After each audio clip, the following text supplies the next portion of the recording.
My story is from Galatians, titled A Story of Freedom and Grace.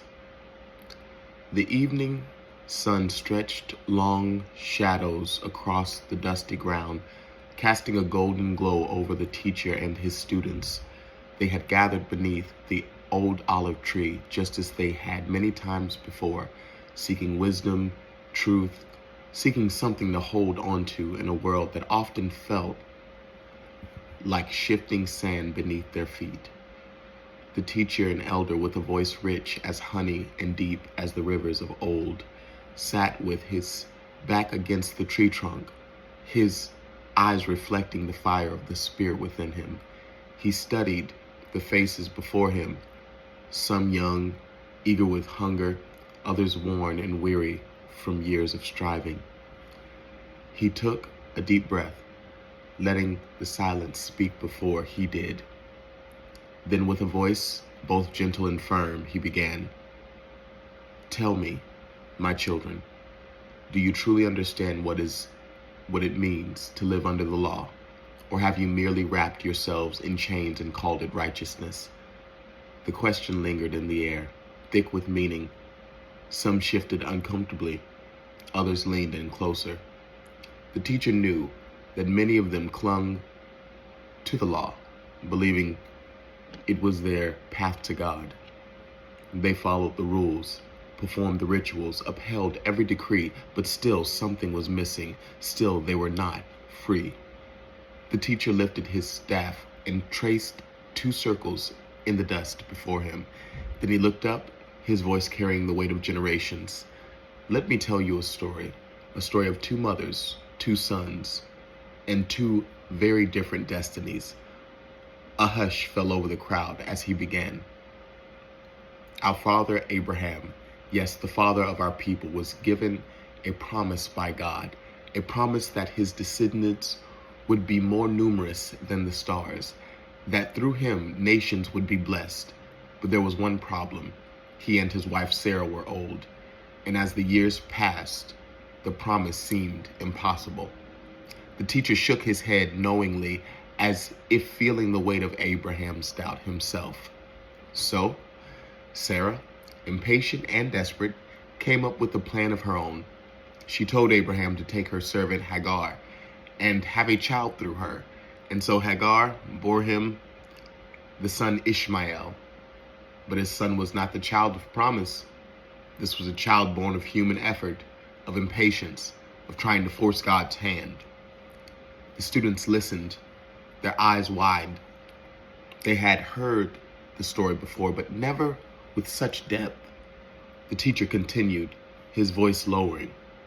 "Years later, when all seemed hopeless, God did what only God could do.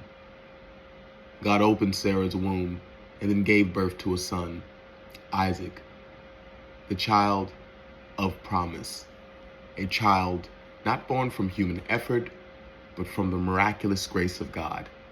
He paused, letting the weight of those words settle. Then he pointed to the circles in the dirt. "Now listen carefully. These 2 women, Hagar and Sarah, they represent 2 covenants. Hagar, the servant, represents Mount Sinai, the place where the law was given, the place where burdens were laid upon the people, the place where chains were forged. And her children, they are those who live under the law, trying, striving, working, but never truly free." He gestured to the circle. But Sarah, the free woman, represents something greater. She represents the heavenly Jerusalem, the city of God, the place where true children of promise dwell. Her son Isaac was not born of works, not of faith, and those who follow in his path, they are the ones who inherit the kingdom. The students were silent now, their hearts pounding with understanding. The teacher leaned forward, his voice thick with emotion. "And just as Ishmael mocked Isaac, so too those who cling to the law mock those who live by the Spirit. They will question you. They will condemn you. They will try to pull you back into the chains you were freed from.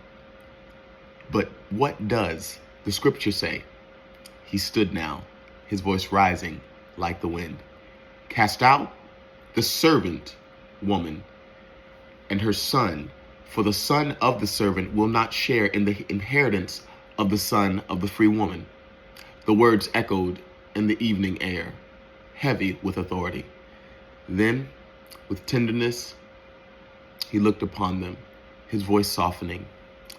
So, my dear ones, not children of the servant, we are not bound to the law.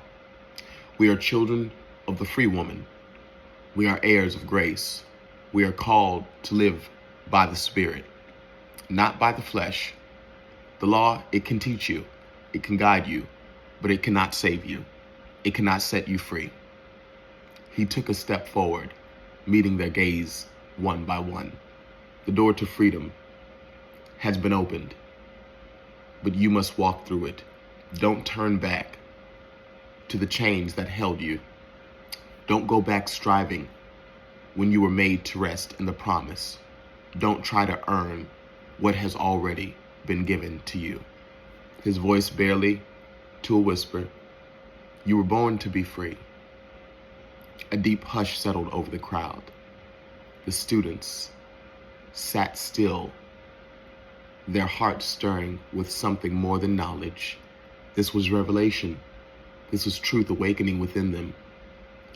For the first time, some of them truly saw the weight they had carried, the rules they had lived by, the guilt they had shadowed them. It was all unnecessary. They had been sons of the servant woman for too long, but now they understood. They were children of the promise.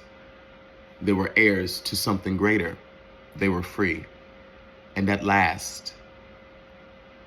the last light of the sun faded from the sky, the teacher smiled, knowing that tonight some among them had stepped into a new kind of life, a life no longer bound by law, but drenched in the grace of promise.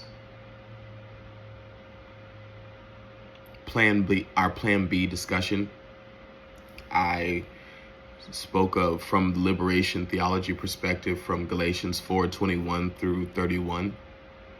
It is a call to freedom from oppression, whether religious, social, or systemic. Paul contrasts two covenants. Firstly, Hagar and Ishmael represent bondage to the law, symbolizing systems that enslave people under unjust rules and oppression. Sarah and Isaac represent liberation through God's promise, showing that true freedom is a gift, not something earned. While Hagar was marginalized, God saw and provided for her, showing divine care for the oppressed. Paul's message isn't about condemning Hagar, but rejecting legalism and oppression as a way to God.